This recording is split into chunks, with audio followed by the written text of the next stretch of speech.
Tá.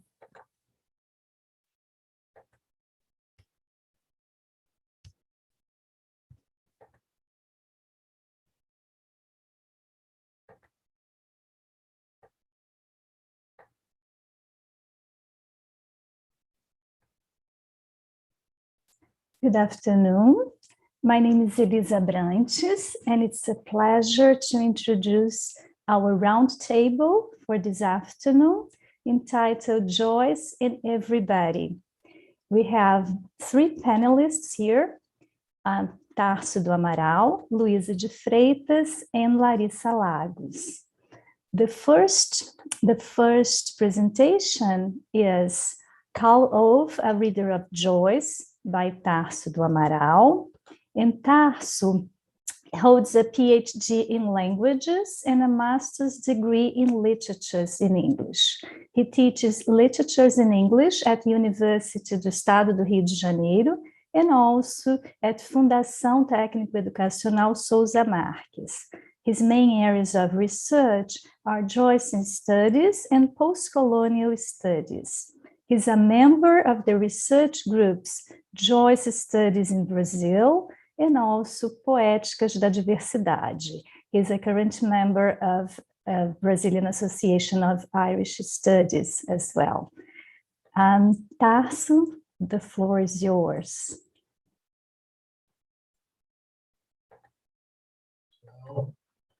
Good afternoon.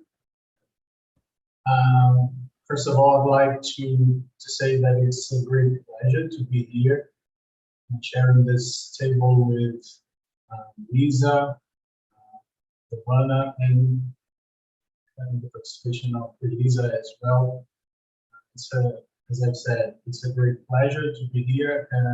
It's a joy to talk about Joyce once more. And what I intend to do this afternoon is to present my reading of Karl Knausgaard's reading of Joyce. Okay, and to do so, I intend to present some of the ideas Knausgaard outlines in his major work, and also comment on how I see some of these points of view. Before I begin with my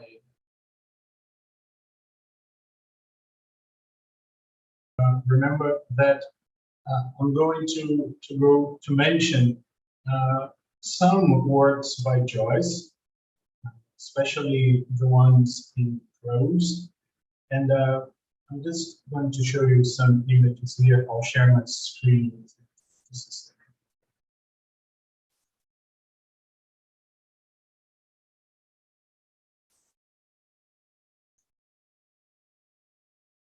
So this is the title of the speech, Karl Knausgaard, Reader of Joyce. And just as a brief reminder, these are Joyce's most emblematic works in prose, and I'm going to mention all of them. So just to situate those of you who may not be so familiarized with his work, Stephen Hero is like the draft, the first attempt that Joyce made at writing a sort of a fictional autobiography that would end up becoming his first novel, The Portrait of the Artist as a Young Man. But the first work in prose that he actually publishes is Dubliners. Okay? And then Portrait of the Artist as a Young Man, Ulysses, and finally Finnegan's Wake, his last novel. Right, so this is, as I said, a fictional autobiography. Dublin is a collection of short stories. The Portrait of the Artist as a Young Man is, let's put it this way, the final version of what became with Stephen Hero. Ulysses, his major novel, and Finnegan's Wake, his last very experimental. So I begin this way. Norwegian novelist Karl Ove Knausgaard is mostly known for being the author of Mein Kampf, translated into English as My Struggle, a monumental autobiographical narrative that was written and originally published in 6 volumes between 2008 and 2011. The work obviously encompasses Knausgaard's personal life, the troubled relationship with his family, his affairs and marriages, his development into a writer, as well as themes related to the making of literature, specific authors, and the arts in general. A commonly celebrated feature of My Struggle is its supposed similarity to Marcel Proust's In Search of Lost Time. However, there's yet another modernist novelist that may also be linked to Knausgaard and to his work, James Joyce.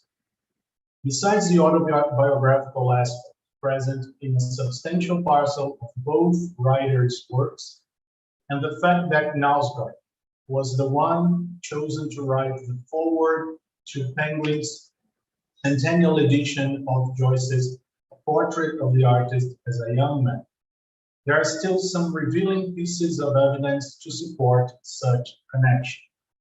For instance, in an interview to the New York Times in 2017, Knausgaard puts Joyce on top of his list of authors he would like to invite to dinner. In that same year, in a piece published in Squire magazine, Knausgaard included Ulysses among the 3 books that have changed his life. Finally, in 2016, while participating in FLIP, the International Literary Festival of Paraty, Knausgaard, alongside other authors who took part in the event, was supposed to read a passage from his favorite bedside book, and he read the first lines of Calypso, the 4th chapter of Joyce's Ulysses. If all these pieces of evidence were not enough to acknowledge the connection between the 2 authors, there are several mentions to Joyce and to his works in Knausgaard's My Struggle. Nonetheless, it is the last volume, The End, that brings the greatest number of pages devoted to a discussion on Joyce. From Stephen Hero to Finnegan's Wake, going through Ulysses, and The Dead from Dubliners, Knausgaard tackles Joyce's fictional prose in almost its entirety. The only notable exception is Portrait of the Artist as a Young Man, that is never mentioned in any of the 6 volumes of My Struggle. However, in 2016, Knausgaard made up for this significant absence by writing the foreword to the above-mentioned centennial edition of Joyce's first novel. Thus, it is actually possible to have an overview of Knausgaard's reading of Joyce's fiction, for he has written on all of his novels, and on at least one of the short stories from Dubliners. Having this in mind, I intend to briefly present a sort of an outline of Knausgaard's take on Joyce. In order to do so, I'll begin by laying out some of the main ideas about Joyce found in The End, the 6th volume of My Struggle. Afterwards, I'll try and summarize some key concepts of Knausgaard's foreword to Joyce's novel. In the end, the discussion on Joyce's work is triggered by a quotation from Scylla and Charybdis, the 9th chapter of Ulysses, in which Stephen Dedalus is at the National Library of Ireland expounding his theory on Shakespeare.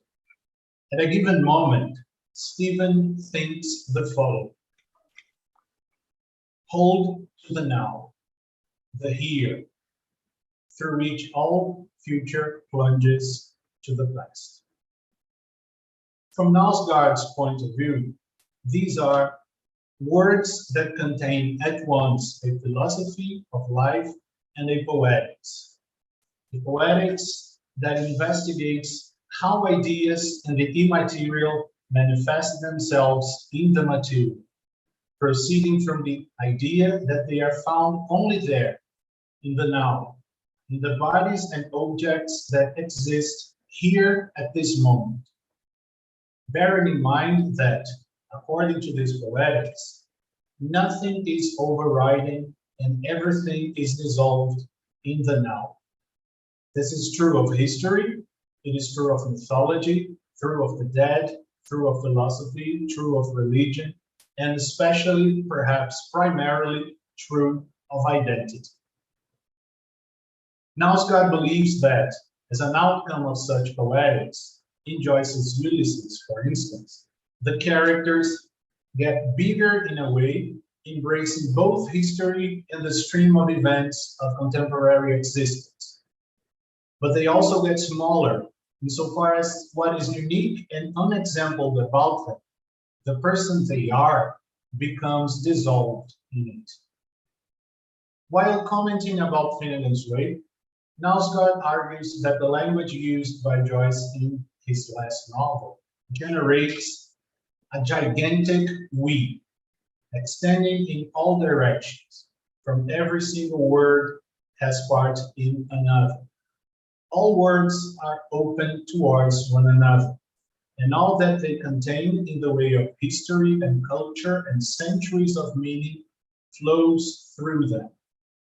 Meaning departs the language, which accordingly becomes mysterious.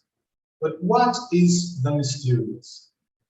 It is that which cannot be understood. A little bit further onto the narrative, Knausgaard turns to Stephen Hero and to the concept of epiphany presented by Joyce. According to the Norwegian novelist, ever since he formulated his conceptualization of epiphany, Joyce developed an aesthetic of his own. Knausgaard asserts the following about such aesthetic. There is something almost anti-essentialist about his aesthetic, so unconcerned with the authentic and indeed the transcendental, seeking all meaning and significance in the river of movement and language that flows through our lives each and every day. The language in which he captures this is itself a river, and like all rivers, it has a surface, that part of it that first catches our eye, and below the surface, its depth. Words beneath the words, sentences beneath the sentences, movements beneath the movements, characters beneath the characters. Everything is, moreover, always something else. Not because the world is relative, but because the language by which we see it is. Knausgaard's reading of what he believes to be Joyce's poetics and of how it applies to his work, to his works, is quite accurate and productive, in the sense that Joyce certainly destabilizes essentialist systems of meaning, including the ones conveyed through and with names. For example, Knausgaard writes the following about Stephen Dedalus and Leopold Bloom, the main characters from Ulysses. Stephen is Hamlet, but Stephen is also Telemachus. And Leopold Bloom is beside Odysseus, also Virgil, when in the night he walks side by side with Stephen, which is to say, Dante. And he's the writer Henry Flowers. That is moreover the father of a son who died, which in this universe makes him Shakespeare, father of Hamlet. We could add that Stephen is also Saint Stephen, Dedalus, Joyce, and none of them. The alter ego created by Joyce encompasses various other names and identities within him. All of them are parts of Stephen, but Stephen is none of them. nor is the sum of them all. He is and he isn't all of them at the same time. For the sake of our discussion, among Joyce's main characters, Stephen seems to be the most emblematic case. For being and not being Hamlet, Dante, Telemachus, Saint Stephen, and Daedalus, but also, and most importantly, for being and not being Joyce himself. If we consider Knausgaard's take on how our names define who we are, he actually writes that I am my name is me. Who would Stephen be? Who would Joyce be? What is the status of an autobiographical novel such as A Portrait of the Artist as a Young Man? At this point, it seems opportune to look at Knausgaard's foreword to the centennial edition of Joyce's first novel. Let us not forget that A Portrait of the Artist as a Young Man is the only major work by Joyce not mentioned in Knausgaard's My Struggle. I intend to argue that this omission wasn't fortuitous. Right at the beginning of his foreword, whose title is The Long Way Home, just a second, sorry. Okay. Knausgaard affirms that the vitality that he believes to be still present in Joyce's first novel is due to the fact that the author so forcefully strived towards an idiosyncratic form of expression, a language intrinsic to the story he wanted to tell, in which uniqueness was the very point and the question of what constitutes the individual was the issue posed. That is, from the very start, the Norwegian author makes it clear that the great merit of Joyce's debut novel lies in a deliberate achievement of a unique form of expression that was inherent to the story told. More than that, Knausgaard places the issue of identity at the center of Joyce's novel. From Knausgaard's viewpoint, the most important scene in A Portrait of the Artist as a Young Man is the one in which Stephen Daedalus, while talking to his friend Cranley, says he had an unpleasant argument with his mother about religion. Stephen claims that his mother wanted him to make his Easter duty. Cranley asks him whether he would make it or not, to which Stephen replies with the sentence that, in Knausgaard's opinion, represents the climax of the key scene in the book. The sentence is, I will not serve. Why wouldn't Stephen serve? According to Knausgaard, this is the most important question in the novel, the novel's most important question, and he answers it in the following manner. We are not merely the age in which we live, not merely our language, or the family to which we belong, our religion, our country, our culture. We are this and more. Insofar as each of us is an individual encountering and relating to all of these categories. But what exactly does this individual comprise? What is its nature? And how do we go about capturing and describing it? How do we even see it when the tools and instruments at our disposal are precisely of our age, our language, our religion, our culture? It is interesting to notice how Knausgaard directs his questionings towards the possibility of perceiving, capturing, and expressing what he refers to as the nature of the individual. We may infer that he's actually dealing with the question of identity. Let us continue exploring Knausgaard's response to his own questions. According to the author of My Struggle, in order to reach into the essence of the individual, we must break away from that which is common to us all. And this is what Joyce does in A Portrait of the Artist as a Young Man. He ventures inside that part of our identity for which no language yet exists, probing into the space between what belongs to the individual alone and what is ours together.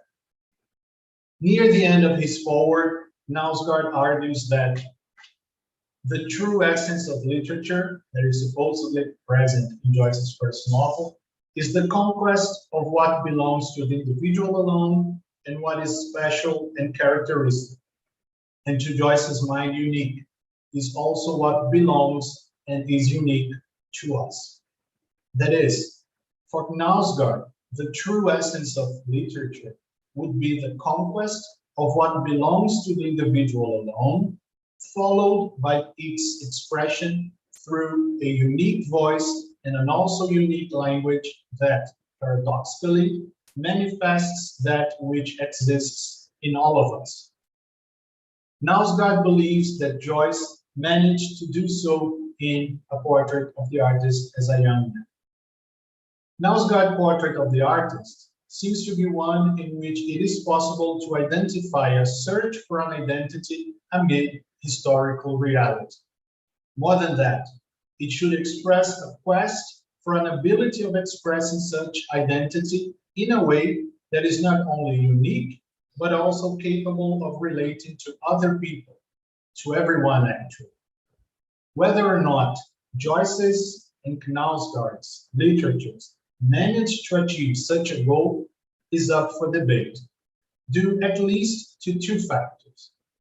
Firstly, it is difficult to conceive what exactly is this thing that Knausgaard refers to as that which is common to us all. Secondly, a novel is not only made of its author's unique voice, for as Mikhail Bakhtin has taught us, it is polyphonic par excellence. More than arguing in favor of the presence of a supposed essence of literature in Joyce's first work, what Knausgaard actually does with his foreword is let us know what are the lens through which he looks at the making of literature. Essentialist ideas such as the true essence of literature and the essence of the individual seem to guide the Norwegian author's approach to literature. Within Knausgaard's line of thought, such notions are also linked to a conception of identity susceptible to apprehension and representation. And this is most likely why he sees Joyce's aesthetic as a whole as almost anti-essentialist. The exception to this rule would be A Portrait of the Artist as a Young Man. I do believe that Joyce's fictional work is not almost anti-essentialist, as Knausgaard puts it. From my perspective, it is completely anti-essentialist, including A Portrait of the Artist as a Young Man, the novel in which we get to follow the development of Stephen Telemachus' Hamlet, Dante Daedalus Joyce. And if it's true that this multi-layered character that is present in Joyce's first novel defies any ideas of having a supposed essence, it is also true, as Knausgaard himself points out, that such anti-essentialist layering gets intensified throughout Joyce's work, having its apex in and with Finnegan's Wake. The bottom line is, if on the one hand, in My Struggle, Knausgaard argues that he writes looking for meaning, on the other hand, Joyce looks for destabilizing meanings. Knausgaard searches for essences. Joyce abolishes them. As Knausgaard himself has indicated, Joyce wants us to know that there are words beneath the words, sentences beneath the sentences, movements beneath the movements, characters beneath the characters. Joyce wants us to know that everything is always something else, not because the word is a relative, but because the language by which we see it is. Knausgaard ends his monumental 6-volume struggle claiming the following: I will revel in, truly revel in, the thought that I am no longer a writer. That is, after having struggled to find and express essences through thousands of pages, the Norwegian writer feels like abandoning writing. I'd rather stick to Joyce's endless, commodious vicus of recirculation. These are my references. Thank you very much.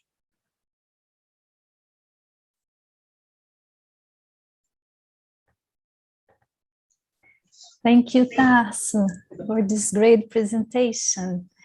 We ask you to post your comments and questions in the chat box, right? And then we can send them to our presenters today, okay? And now our second presenter is Luísa. Just a moment here.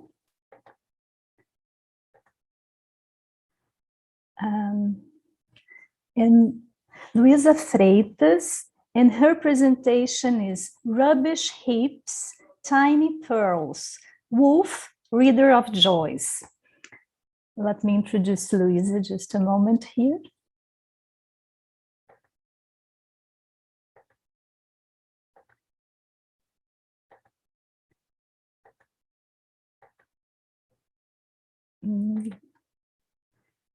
Sorry, but my screen is totally black now, sorry.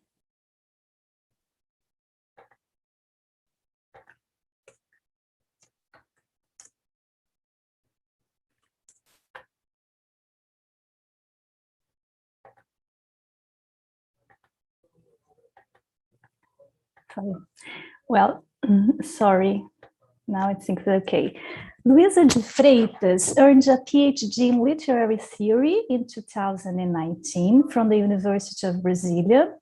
She was a visiting assistant in research at Yale University's Comparative Literature Department in 2017 with funding from CAPES, and she now teaches literature and languages and also works as a translator. Luísa, thank you for coming, and the floor is yours.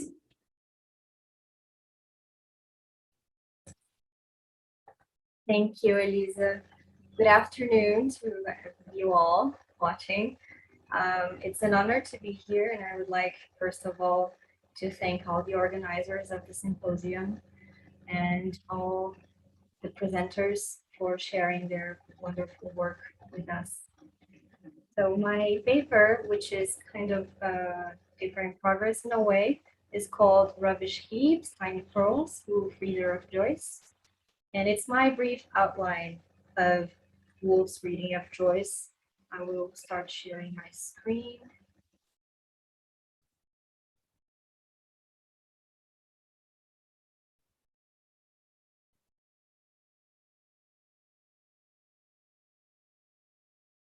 So in 1919, the Irish Republic had just been declared by the Revolutionary Parliament, and Ulysses was still a long way from being published as a book, around 3 years.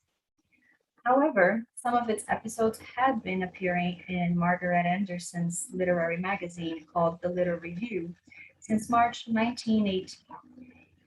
On April 10th, 1919, the Times Literary Supplement published a non-signed text called Modern Novels, and the author, as we know, was Virginia Woolf. The Londoner author mentions the Dubliner James Joyce as the most notable of the young writers, although they were the same age, describing him as a writer that perceived life itself. More than 100 years later, Woolf's view on Joyce is often unfairly summarized simply as an extremely negative one, as if she thought Joyce's work did not deserve her attention at all. And I hope to briefly show my outline of how the Irish author did, in fact, seriously occupy her thoughts for a long time, and how far from homogeneous her views really were. The essay called Modern Novels would later be renamed modern fiction, would be reviewed by the author and included in the first volume of The Common Reader, published in 1925. She considered the first episodes of Ulysses to be excellent pieces of literature then. As she explains in the essay, Joyce captures something of the spirit, as opposed to those she calls materialist authors, such as Arnold Bennett and H.G. Wells, more conventional authors. Her praise is extended to a portrait of the artist as a young man, his first novel, Joyce's first novel. And there's a kind of reservation as well in the essay when she mentions the feeling of being in a narrow room, a description maybe of the limitations of the method or ignoring part of life, as she says. She suggests that this could put Joyce below the tradition, the English of English writers like Thomas Hardy, Joseph Conrad, and the Anglo-Irish Larissa Sterne. Still, the compliments are greater than the criticism. Ulysses, the novel she herself had found so promising from the very beginning, could have been published by Hogarth Press, as we know, which she co-owned and managed in 1918. So before the essay, Wolf's then small publishing house declined to do it. And the Joycean scholar William York Tyndall saw a response to this refusal in Finnegan's Wake. In book 2, Willy Wooly Wolf would be a reference both to evil and to the English author, according to Tyndall, which is not, of course, a reference to be taken completely seriously since it's the Wake, after all, and it is open for debate. The American scholar Kelly Anspaugh has a hypothesis published in 1996 that Woolf even read Finnegan's Wake. And he thinks Finnegan's Wake is where Joyce might have included even more references to her. In another Wakean sentence, do not fling a magic to the dwarfs, Tyndall sees a reference to the couple, Leonard and Virginia Woolf. However, as far as we know, Leonard could in fact have appreciated Ulysses, or did appreciate Ulysses. In September 1922, he showed his wife a positive review of Joyce's novel that made her question, as she normally did, and we all do, her own observations. As Virginia Woolf wrote in her diary, Leonard put into my hands a very intelligent review of Ulysses in the American Nation, which for the first time analyzes the meaning and certainly makes it very much more impressive than I judged. I don't cancel my first impressions. Probably the final beauty of writing is never felt by contemporaries. Then again, I was overstimulated by Tom's praises. End of quote. And Tom is T.S. Eliot. It is commonplace to point out the elitism and even prejudice of the Bloomsbury group, even if they were politically liberal, free thinkers, and even though Leonard was Jewish and Virginia was obviously a woman. A few scholars have written about Woolf's sense of Ireland in the 1930s, when the couple traveled to the country and even supposedly considered buying a house in Cork, but didn't. With an aristocratic Woolf in mind, William York Tyndall says that in Joyce's manuscript, Virginia Woolf found to her dismay a dog who pees, a man who farts. That day she read no more. End of quote. It is true that she uses the word indecent, indecency a few times when privately writing about Joyce, but it is unfair to assume that this summarizes her reservations or her experience reading Joyce. It might also be a misconception to say that she stopped reading Ulysses as soon as she did not like it anymore. It's true that it took her a while to finish the novel, but we have reasons to infer that she actually did, as she wrote in her diary. Professor James Heffernan, in his detailed account of Woolf's reading of Joyce, argues that she was probably done with Ulysses, finished with the book.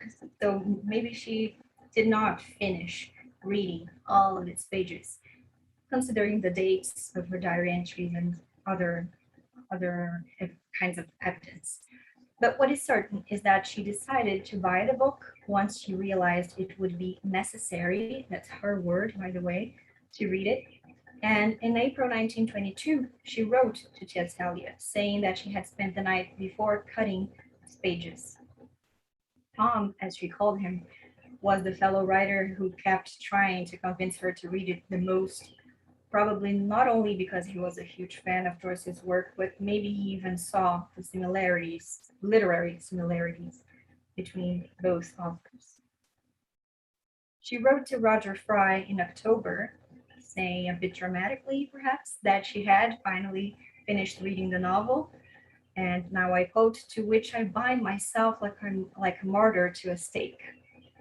Again, considering the task of sacrifice in a letter to Gerald Brennan from December 1923, she says that she agrees that Joyce is underrated, but says that Ulysses, or a big part of it, really bored her.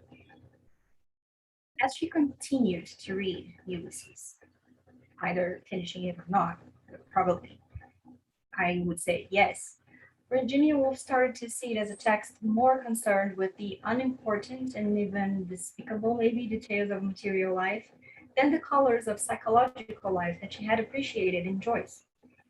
She may have started to see it as an excessively realistic, book, maybe. Ulysses is a book that really does change as we go from episode to episode, especially after the first one.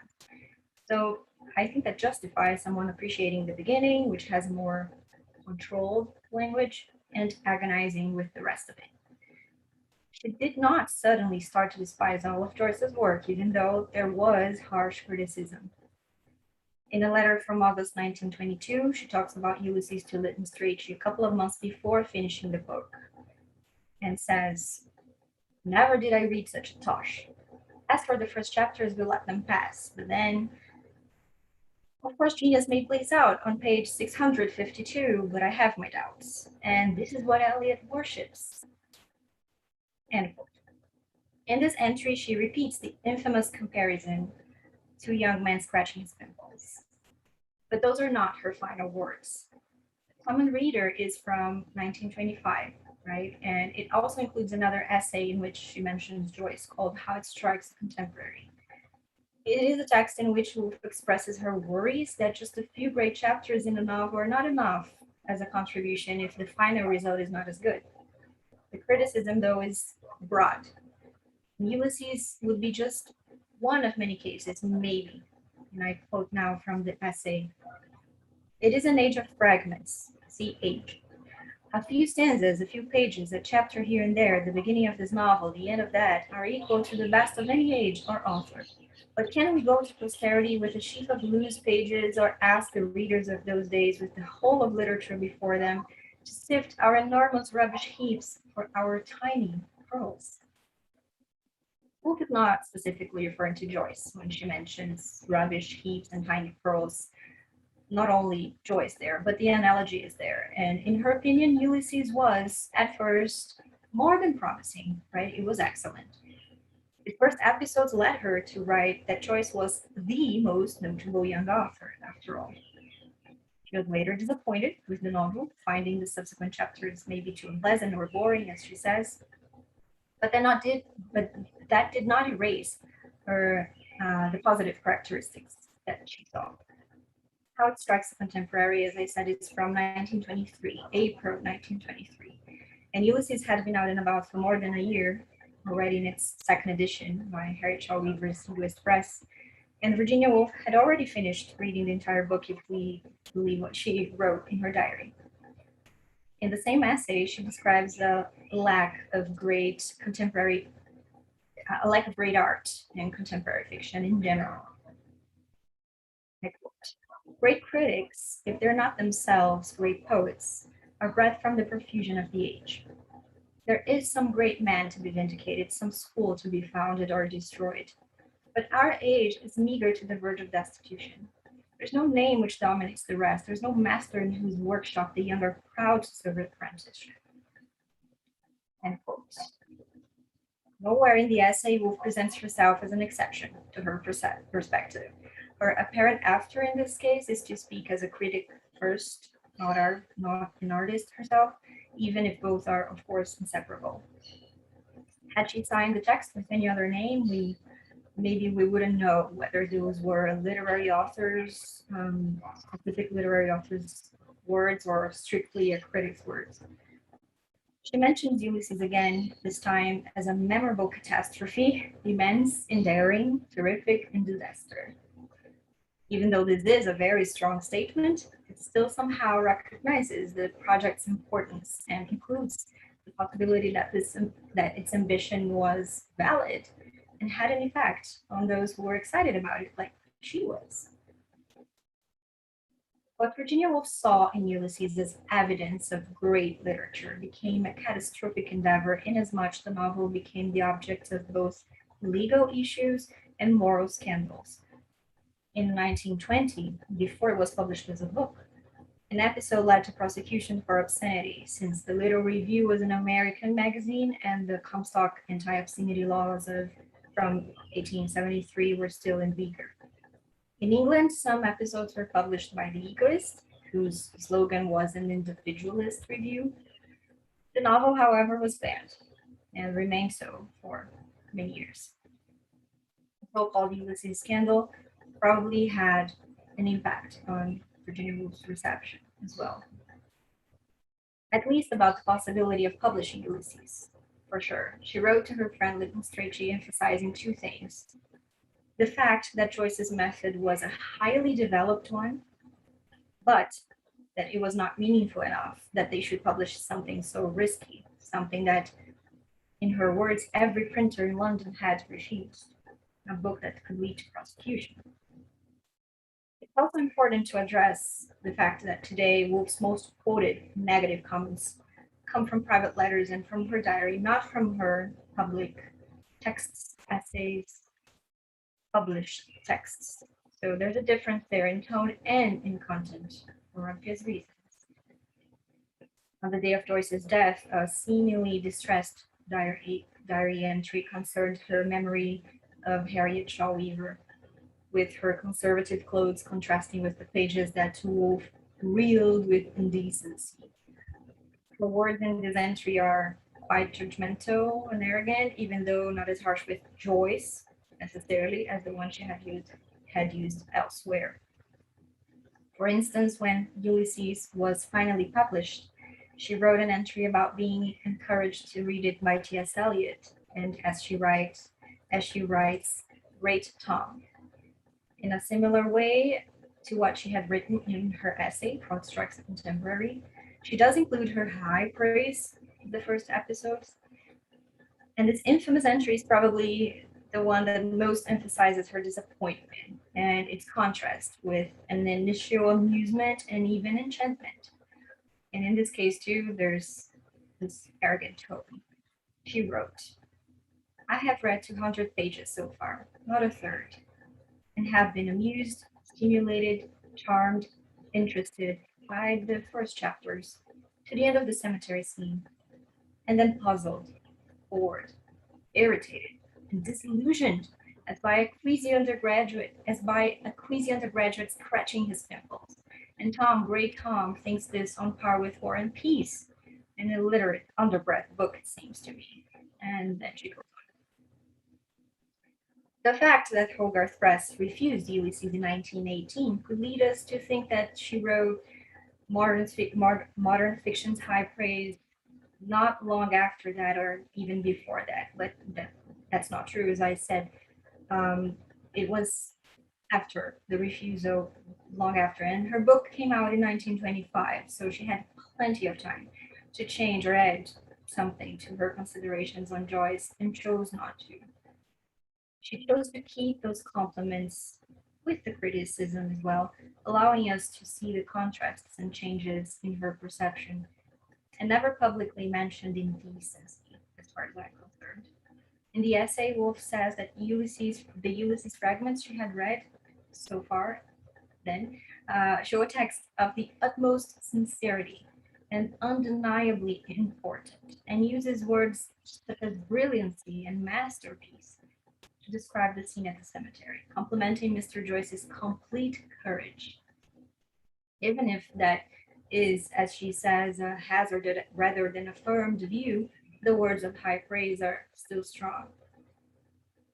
In conclusion, Wolf's readings of Joyce, um, they always have an interesting heterogeneous juxtaposition of praise and teardown. And we can also notice that her most aggressive and arrogant remarks were private, and even those held at least one brief praise of Joyce's accomplishments.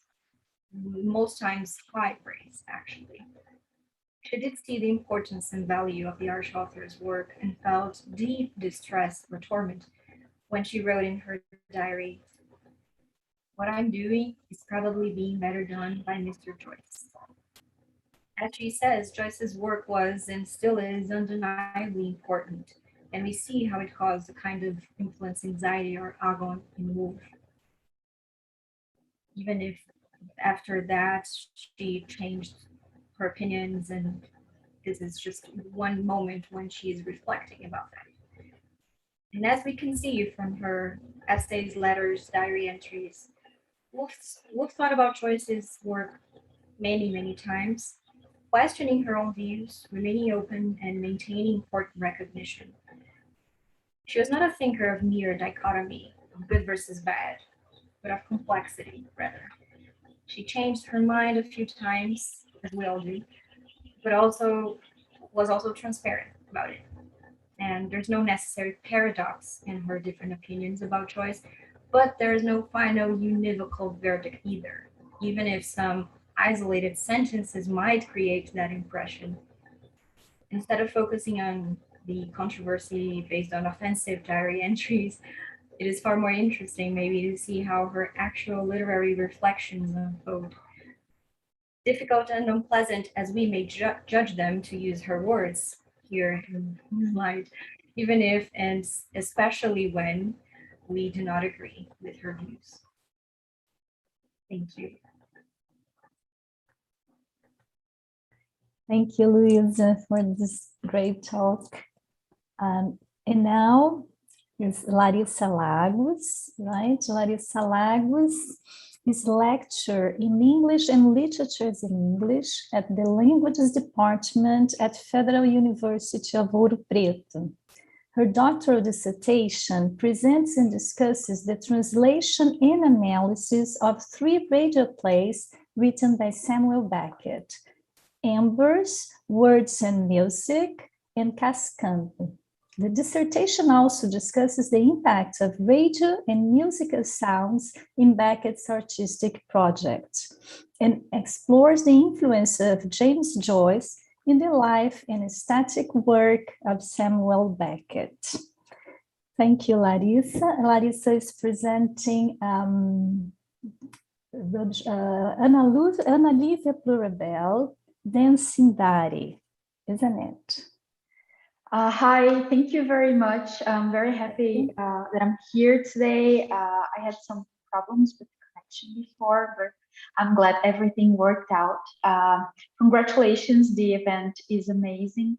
And I'm very happy to talk about Ana Livia's Dancing Body, because I believe my friend who is going to talk after me, Giovana, she's probably going to explore a little bit more about the dance, but I would like to start by telling a little bit how the whole process of studying dance and song in Joyce, it kind of began when I started studying Samuel Beckett's Not I, when I was writing my dissertation, my master's dissertation. And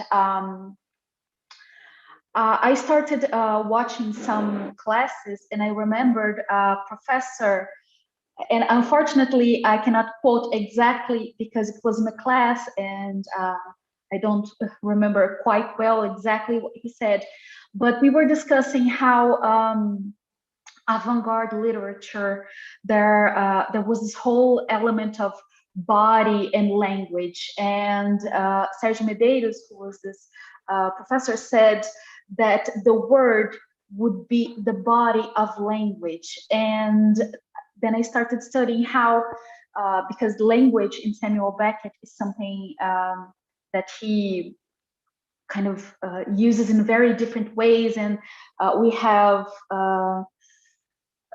it kind of goes through his project. He wrote a lot. He started writing a little bit like James Joyce in the beginning with Murphy, and then moved on, trying to find his own way of writing. So I started thinking about this whole idea of language and body, and to see how Beckett saw language and seeing his work as this world of with human beings. How would what do the words mean in his work? And then it led me to think about James Joyce and Finnegan's Wake. So before we go to Ana Lívia Purabelli, we have to remember that Samuel Beckett, he was very close to Joyce's family. He was close to the Joyce's daughter, Lucia, who was a dancer. And there are some studies. I remember we were in a roundtable about Lucia in an event earlier this year, and some of the stuff that were said, there are some studies that say that James Joyce might have based a little bit of Ana Lívia in the process of Lucia's dance and so on, and to see how the physicality, how the body is important for both Beckett and Joyce, even though they have completely different styles and aesthetic projects. We can think about how Beckett was loyal to Joyce and actually saw him as this great, this genius. And for a long time, he worked alongside Joyce because Joyce had this problem in his sight, and Beckett, he used to dictate parts of Finnegan's Wake, and Beckett would write parts. And Beckett was very impressed by Joyce's style. And one day he decided to walk in Joyce's shoes, and I mean literally. He tried to use the same size of James Joyce's shoes, and his foot was bigger, so it hurt him a lot. This is an anecdote that Giovana Valtrico Dormorente tells in an article that she published a few years ago, and I think that goes, even though they have different styles in writing, I think that kind of goes to the idea of experimenting, being in someone else's shoes.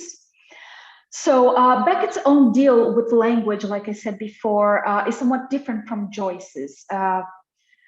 There's an article published by Ludovic Janvier called Sayings, where in which he analyzes both these writers. And I remember while I was writing my thesis and my dissertation, I was discussing with a friend who was studying Joyce that it seems that Joyce had this explosion of words, this explosion of language, and Beckett's idea was different in a way because it was somehow the implosion of language. So one of them is very expensive, the other one goes in the other way around. And still thinking about how both of them deal with language, it is very important to remember that Samuel Beckett was a translator, which means that he dealt with multiple languages, and he translated Paul Eluard, and he not only he wasn't only like this this person who was listening to Joyce dictate words for Finnegan's Wake, but he was also translating Ana Lívia Porobelli to French with Alfred Perron. And there are some entries. He sent some letters to his friend Thomas McGreevy. In these letters, he mostly talk about his work, and there are some entrances about the work of translating Ana Lívia Porobelli, and this is he saying, "We are working in the bloody thing together in a vague, ineffectual kind of way. We, Perron, are galloping through ALP. It has become comic now. I suppose that's the only attitude." And later on the same month, it was July 1930, "I'm supposed to be going on with the Joyce too, alone now that Alfie has gone. God help and save me. I can do the bloody thing. It is a betrayal as well as everything else." So not only we have his idea of translating Joyce, but he thought it was very, very hard and a betrayal to translate Finnegan's Wake. And let's think that Finnegan's Wake, before was Finnegan's Wake, fragments were published under the name of Work in Progress in the magazine Transition, sorry. And some people read those fragments and thought it was unreadable. People couldn't understand. And then before, if I'm mistaken, before publishing the whole book, Joyce assembled some writers and people who were close to him to publish a book called Our Examination Round His Factification for Incrimination of Work in Progress. And in this book, all of these writers, they are going to somehow defend Joyce's work. And the first essay is written by Samuel Beckett. It's called Dante Bruno Vico Joyce. I'm not going to analyze or talk about the entire article or text. I'm just going to point out some stuff. Because according to Beckett, and I think it is a very readable and understandable text, even though it talks a lot about philosophy, it talks a lot about literary theory. Even if you are not, if you don't study these fields, you can still understand. And I think when we talk about Finnegan's Wake, it is very obvious this relationship that Finnegan's Wake has with Jean Battista Vico. The whole thing about being circular, the book is circular. So the beginning of the book, it kind of goes with the end of the book, and I'm gonna talk a little bit about that later. But there are some other writers, and I would like to especially focus on Dante, because both Joyce and Beckett liked Dante Alighieri. And what Beckett says is that when Dante wrote the Divine Comedy, he didn't write, he could write in Latin, but he decided to write in this language that there wasn't an exact reader for it yet, because it wasn't the Napolitan, it wasn't any other of the dialects they used to speak back then, when it wasn't even Italy yet. And he kind of created this ideal reader. And the way he writes this whole text is to say that James Joyce did the same thing. He created this reader, this ideal reader, and it is not a passive reader. It is an active reader. And he starts the text saying the danger is in the neatness of identification. So he starts talking about literature being a little bit more opaque and not that literature doesn't have to be straightforward. And there are some parts that I would like to quote directly the text. If you don't, and here he's talking directly to people who were criticizing those fragments that were being published in transition. So if you don't understand it, here he's talking about these fragments, ladies and gentlemen, is because you are too decadent to receive it. You are not satisfied unless form is so strictly divorced from content that you can comprehend that one almost without bothering to read the other. And later on, when he's describing again Joyce's writing, he says, here form is content. Content is form. You complain that this stuff is not written in English. It is not written at all. It is not to be read, or rather, it is not only to be read, it is to be looked at and listened to. His writing is not about something. It is that something itself. When the sense is sleep, the words go to sleep. And he goes straightly to the end of Ana Lívia, which I'm going to read later. When the sense is dancing, words dance. And I think he invokes here something that is very important for literature and poetry, which is reading out loud. I remember going through this experience of having to study and trying to translate Finnegan's Wake with colleagues and with Professor Joyce. And we were reading Finnegan's Wake out loud in English in our class. And in the beginning, it sounded very strange, but with the days, we started actually feeling the whole, the language of Finnegan's Wake.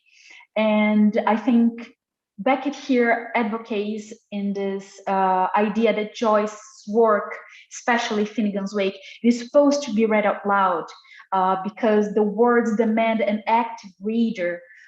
They make you feel vibration like songs. And let's remember that the whole name Finnegan's Wake, it is based on this traditional song called Finnegan's Wake. And also, like I started studying Samuel Beckett's relationship with sound and music. It wasn't long enough before I realized that Joyce also had this relationship with music. And that's why when we think about the end of Ana Lívia Plurabelli, and let me read here a small part, we can feel that it is something that you understand if you're listening to, and it seems like the words are they're slowly going to sleep. Just a minute. Wish, a goal, goals, far calls, coming far, and here, us then, Finnegan, take, Bussoff, key, me, more me, till thousand tea, lips, the key to, given, away, alone, a last, a loved, along the, and then we have at the beginning, riverrun. So I believe that we have this Ana Lívia Plurabelli, her chapter in the book is one of the most beautiful things ever written, and it recalls poetry a lot. It begins with an O, and we have all this reference to rivers, to flows, to rivers that flow, names of rivers. And I think it is very important that we think of words as being this body of language, and it is basically the way Samuel Beckett and James Joyce treated language, of course, differently. Like I said before, James Joyce was looking for expansion and explosion, and Samuel Beckett was looking into this imploding. He was trying to somehow implode language. Well, I think that's it. I don't have any slides to present, so I think that's it.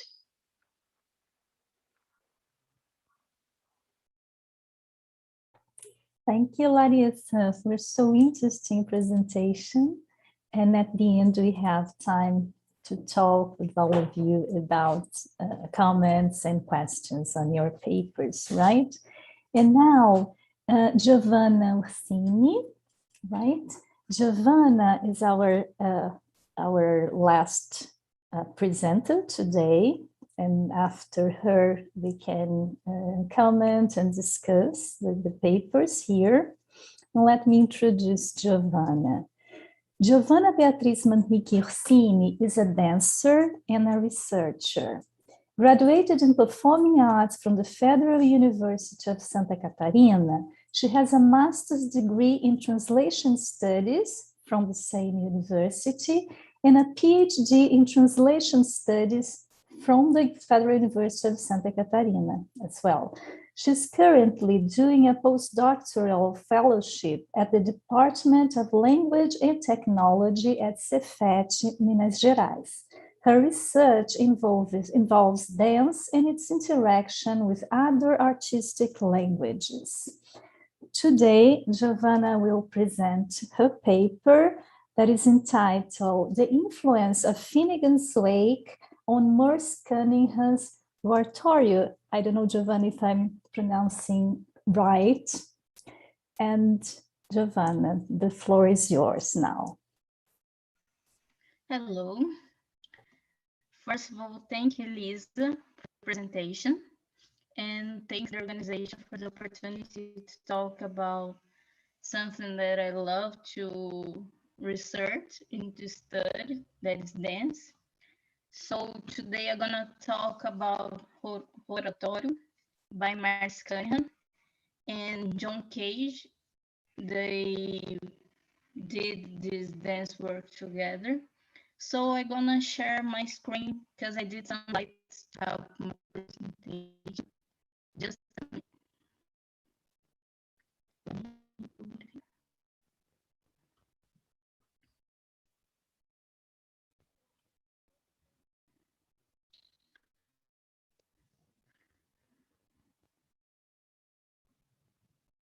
Sorry, I forgot to share my screen. No.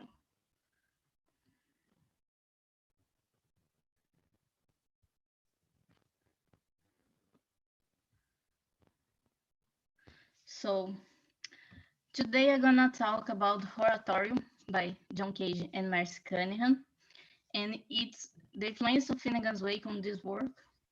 This dance work has lots of instruments from Finnegan's Wake, and it has its own complexity and importance to talk about this literature book. So I'm gonna start. First of all, I would like to share some general idea about this dance work. It was first presented in 1983. It has Finnegan's Wake as inspiration. This work used the soundtrack of another work, but it's a musical creation by John Cage, and its name is Oratorio, Irish Circles on Finnegan's Wake. The dance work were made after the musical creation. So this musical idea from Cage became a kind of inspiration for the dance from Cunningham. It was created by Cunningham and Cage. And today I'm gonna talk about the dance, of course, but I'm gonna talk about the music, because the part of music is very important in this work. It's kind of another work. It's kind of dance and music working together to create a dance piece. Is a very interesting idea. So first, I'm gonna talk about Oratorio, Irish Circles on Finnegan's Wake by John Cage. This is the musical creation, as I said before. It was created in 1979, 4 days before Oratorio. It has 60 minutes long. It was made for the West Germany radio of Cologne. This work has three important parts. I don't know if you're familiar with Cage works, but he used to create lots of sounds and scores that had lots of mixed sound. And so oratorio is a work that represents his idea of mixed sound, of many sounds together, of noise. So I'm gonna talk about something about these parts because they are very important for the work. First part, Cage traveled to Dublin, to Irish, to record the sound from places that are mentioned in Finnegan's Wake. So he visits more than 2,000 places and they record all the sounds of these places. And it is interesting that he recorded sound that is very common on day by day, sounds that from the city, not sounds that's similar to the book, but for example, we record baby crying, dogs barking, traffic. So this is an important part of this musical creation. The second part are instruments from Irish music, Irish traditional music. He has some jugs, reels, songs. They are very common on traditional music, and they use this music to dance as well. I'd like to mention that on live performance of oratorio, and talking about music, but this musical creation are used as soundtrack of oratorio from Cunningham and Cage. So they sometimes in live performance they invited musicians and singers to play Irish music during the performance. So it's a little bit different on live performance of this work. The third part is basically some parts of Finnegan's Wake, some words, some phrases that are read during the performance on live, and on Cage recording, he recorded for the radio, he used his own voice to record parts of Finnegan's Wake. He even wrote a mesostick, a poem based on Finnegan's and Joyce texts. So I'd like to talk about a quote that summarizes all the importance of this work, and I think this quote is very interesting, the way the author sees this work. So this creation ended up serving as kind of setting for the dance movement. It registers as both sound and psyche, as the infinitely complex dreamscape of one man, a bewildering tapestry of lifelong memory, thought, and wildly spiral invention. It's not so much accompaniment to Cunningham's choreography as mental environment. So this sound, it becomes a kind of the environment, a kind of, is kind of like, how can you talk? It's like a kind of atmosphere from Finnegan's Wake on the dance. So it's a very important part of the work. And I'd like to share that Cage and Cunningham, they did lots of dance works together. Usually Cage did lots of soundtrack for Cunningham's work, so it's very common to find they working together. So I think Oratories is just one of them collaboration. The second part of this work is dance choreography by Merce Cunningham. Cunningham used some folk Irish dance movement with his own particular vocabulary. Cunningham creates his own technique of dance, his own dance technique. For example, I would like to share that he usually did reversals without sound. So I said that music is very important for oratory, but his dancers just heard the final music, the final soundtrack on the presentation because he likes to create dancing without music. Uh, he likes to study dance without music, and then he added the music. Is a very different way of seeing dancing. Um, there's lots of things. The second element of this dance is that lots of things happen together. Lots of is like, for example, a duo and a group and a solo person dancing all together, all doing different movements. Is like the musical creation and like the Finnegan's Wake, that everything is happening at the same time and everything is happening together. So it's a characteristic of this work. Um, Cunningham used, like I said before, some instruments, some movements from Irish dance, traditional Irish dance, like jigs and reels. I don't know if you are familiar with Irish dance, but jigs is kind of like a jump. If you watch a performance for Irish dance, they did they do a lot of jigs. Is very common, and reels is kind of like a circle, is like a circle movement, and jigs and reels, they are usually performing together on Irish dance. So he used this movement that are very, very traditional, and he mixed with his modern way of dancing. So it's very interesting. That loves of feet movements as jigs, for example, as I said, they use lots of ways of feet, and there are many, they use lots of feet on jigs, and they use feet on, it's a kind of Irish way of footwork on the dance. There are a lot of footwork on the floor that's a force on the feet, so it's very important, the feet on dance.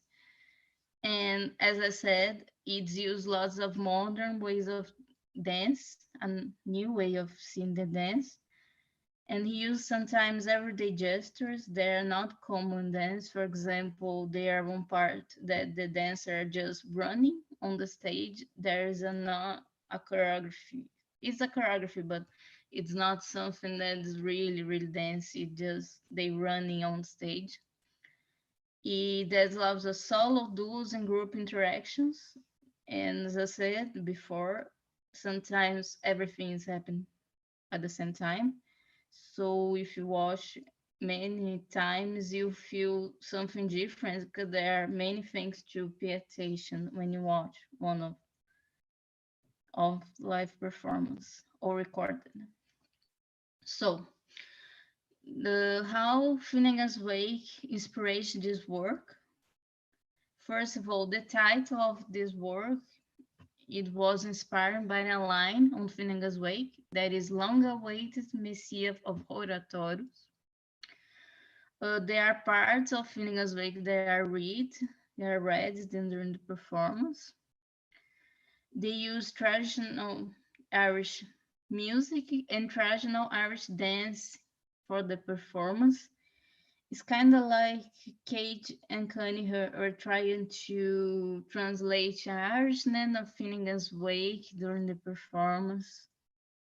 So they are trying to translate all of Irish elements of Finnegan's Wake on stage with the music and of course the dance.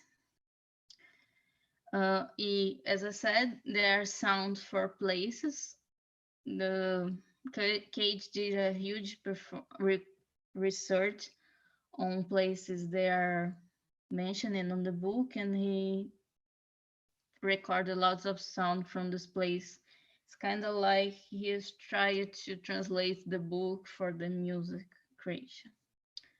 So I like to share a quote about it, and I think it's summarize everything about Finnegan's Wake Oratorio. I hope, the composer once said, Oratorio will act to introduce people to the pleasures of Finnegan's Wake, when it is still on the side of poetry and chaos, rather than something analyzed and known to be safe and law-abiding. So I think uh, it's kind of like a translation of the book. Is not a, of course, it's not Joyce's ideas, but it's kind of like it may be a adaptation or kind of like translation of the book. It's a different way of seeing the Finnegan's Wake. So I like to talk about as well, as I said, this book had lots of art working together. For example, we have Joyce's literature, of course, and the inspiration of the work. You have Cunningham's dance. You have John Cage music. So I choose to talk about the drownings that Cunningham did by oratorio. This part is just like a curiosity because I think there are lots of arts working together, and I think the drowning will help us to understand more about this mix of arts. So Cunningham did 24 drownings to map out oratorio. He used both verbal and visual sign to express the piece, especially temporal and quality of movement. This creation made to help his dancers to understand all the choreography. As I said, there are lots of complexity on this dance work. They are Irish movement. They, of course, are not common to everyone who are going to dance. And there are lots of choreography working together. So it's not easy choreography to be studied, to be understood. And of course, the drawings help analyze and understand the dance to help. These drawings nowadays they are on the museum, but it was just some registration for the dancers and for Cunningham. It's not something that is public. Nowadays it's public, but by the time the work were made, isn't. So I have some images of these drawings. They are, this one, for example, that tries to register some parts of the choreography. This line represents the position of the dancers, how they have to dance, to explore on the stage. This one is about the time. As I said before, Cunningham never used the music, just only on presentation, so used this kind of diagram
Giovana?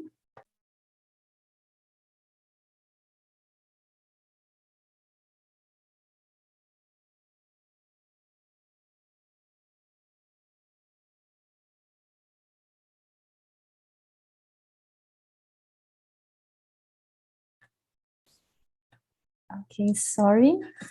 We had some technical problems here. Giovana is not on the screen again. And so let's do the following. We can go to the questions and comments, and then Giovana, if Giovana comes back, so maybe she can show us the last slide she prepared. Okay.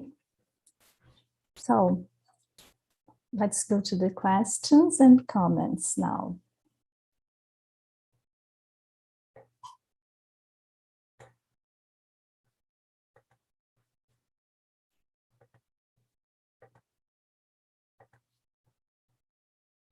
Vitor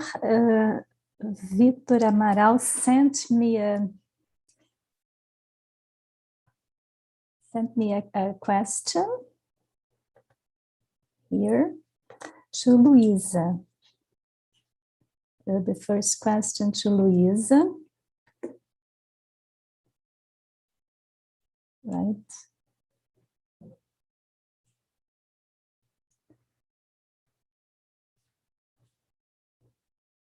So, Luísa, your question is here, and after that I have a question for Tarso as well. Luísa,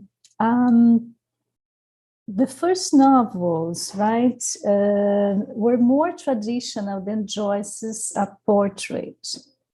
Do you think the change in her writing of Virginia Woolf's first novels were more traditional than Joyce's portrait?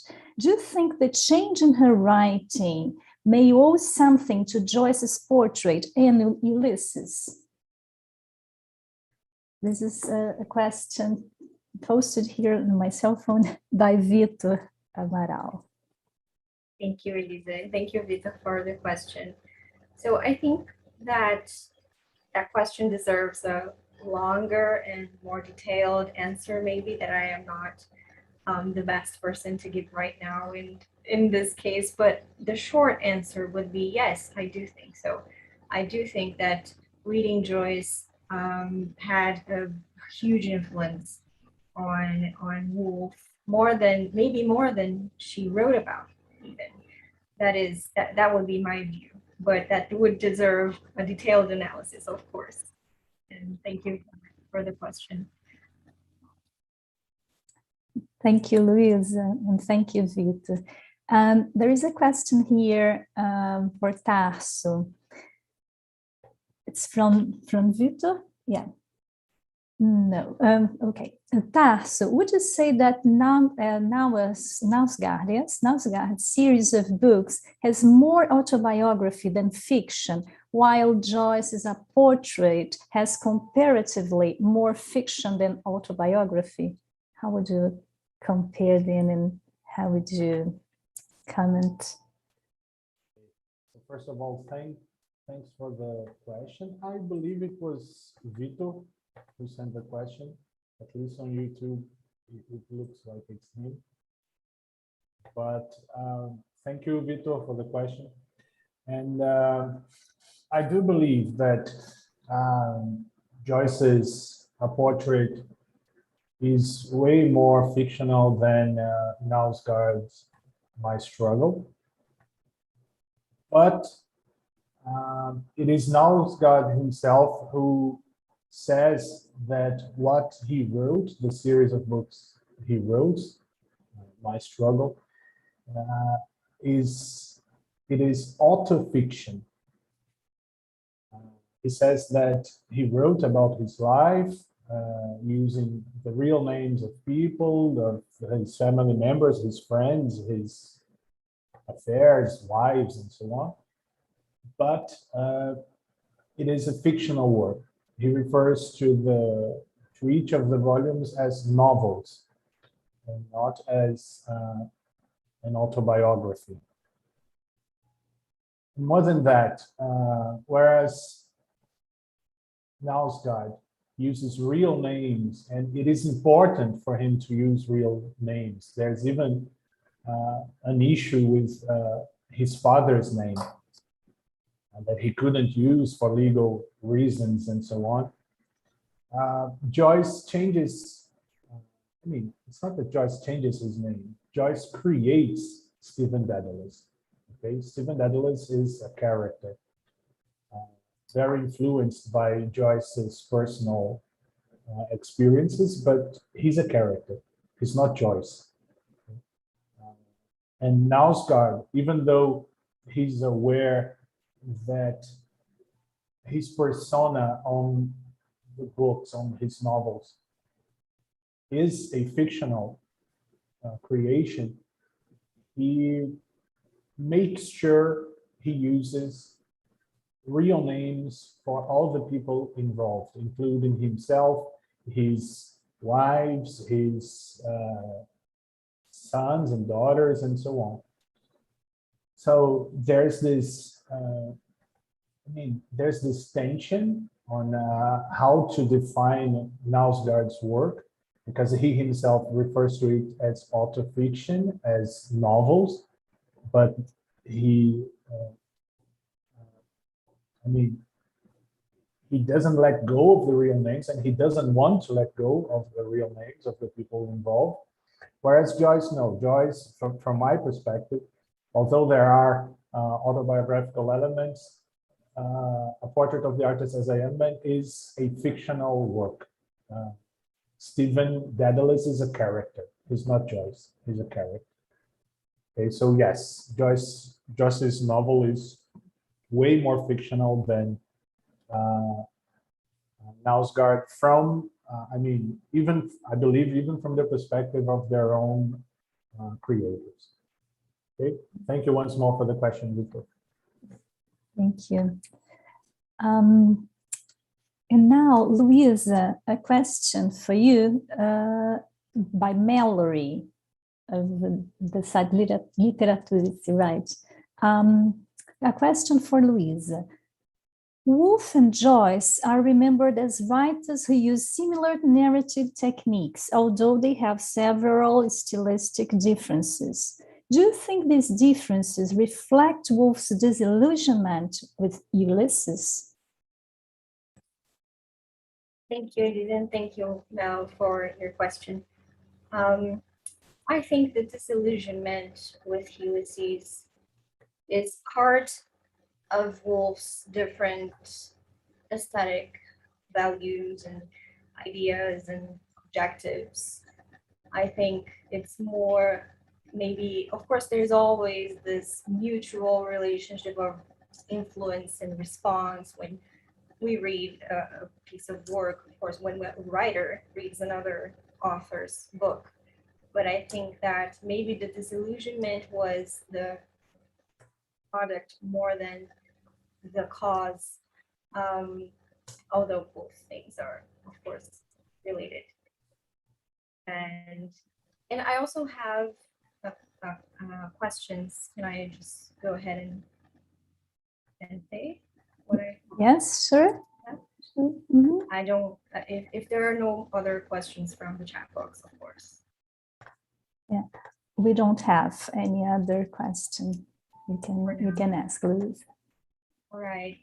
So first of all, I want to congratulate Tarso, Giovana, and Larissa for sharing their presentations with us. And Larissa, unfortunately, could not be with us anymore, but I loved the quote that she shared of Beckett, talking about the language dancing.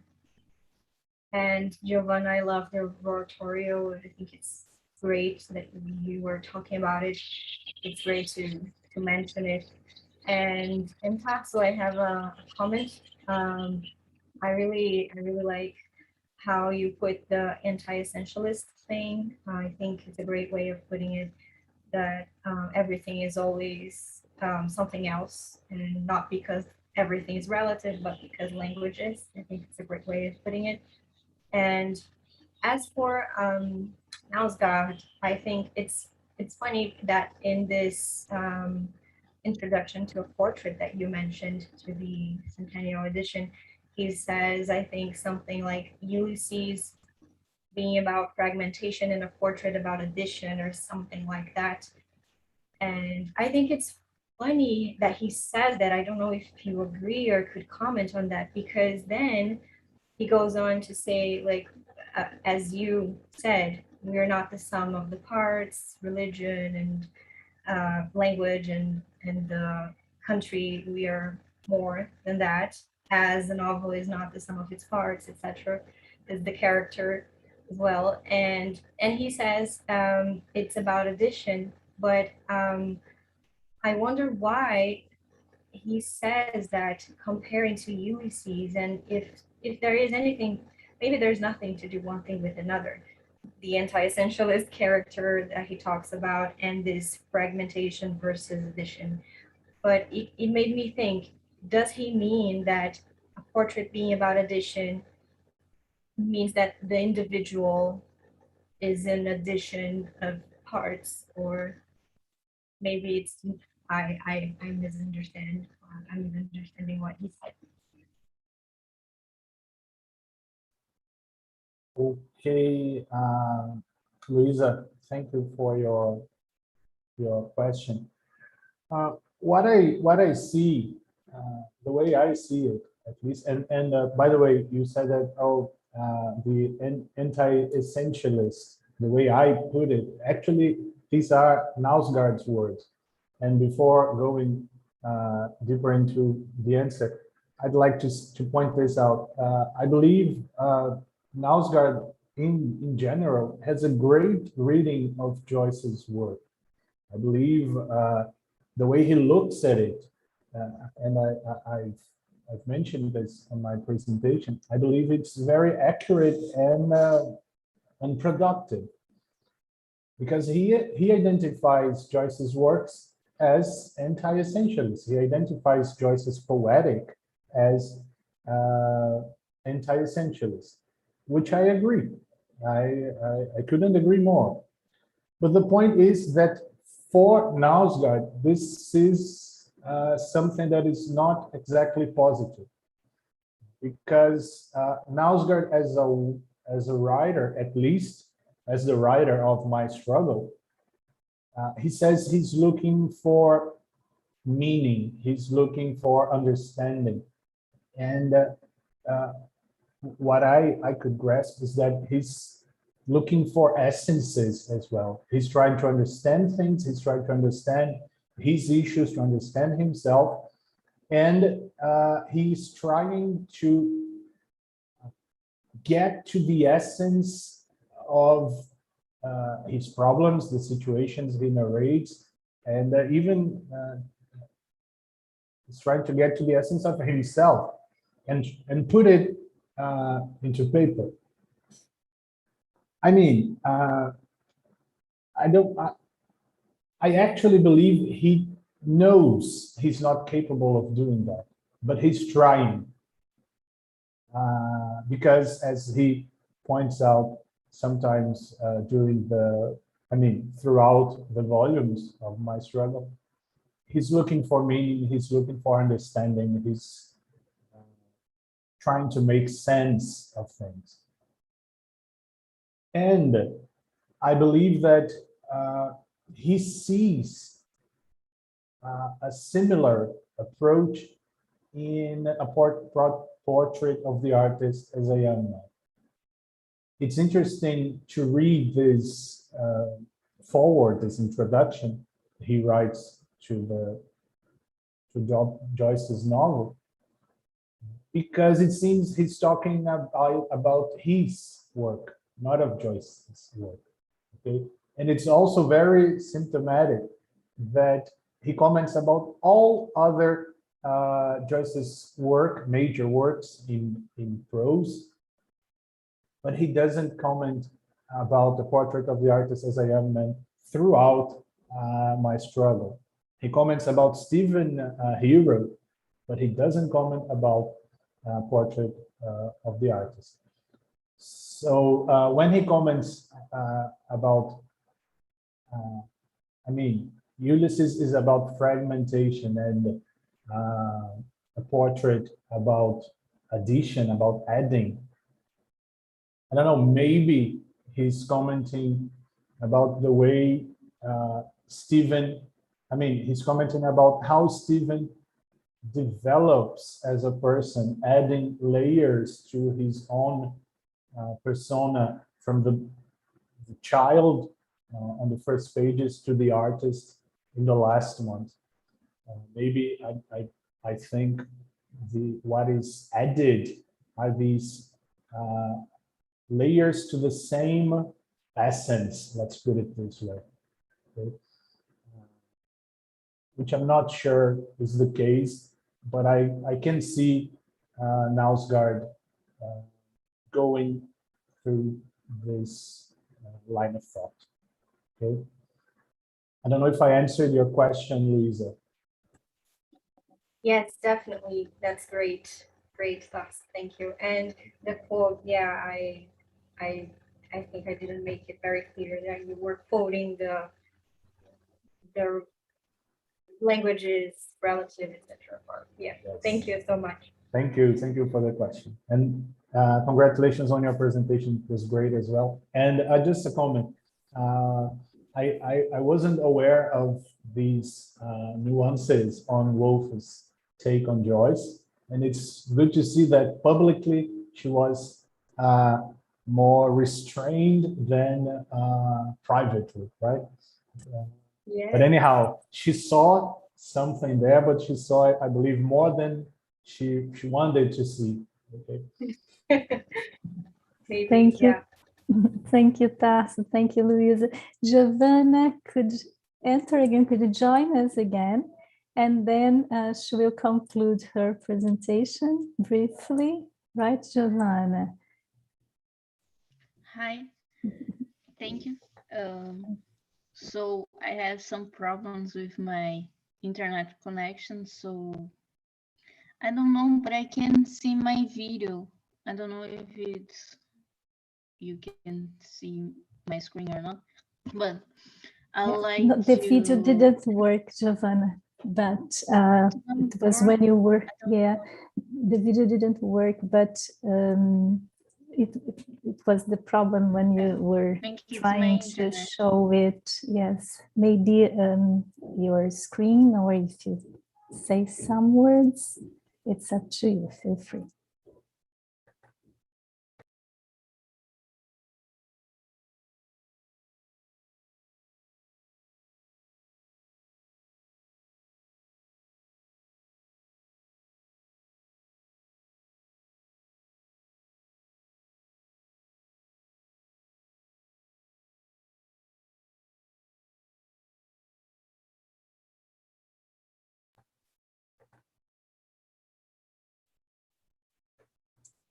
Do you have any other questions or comments? Because I think Giovana is having problems again with her. Yes, she joined us, but now I think now she's totally frozen. So I think she won't be able to finish, to conclude her presentation now. So thank you. There are no new questions or comments. So thank you very much for watching this roundtable.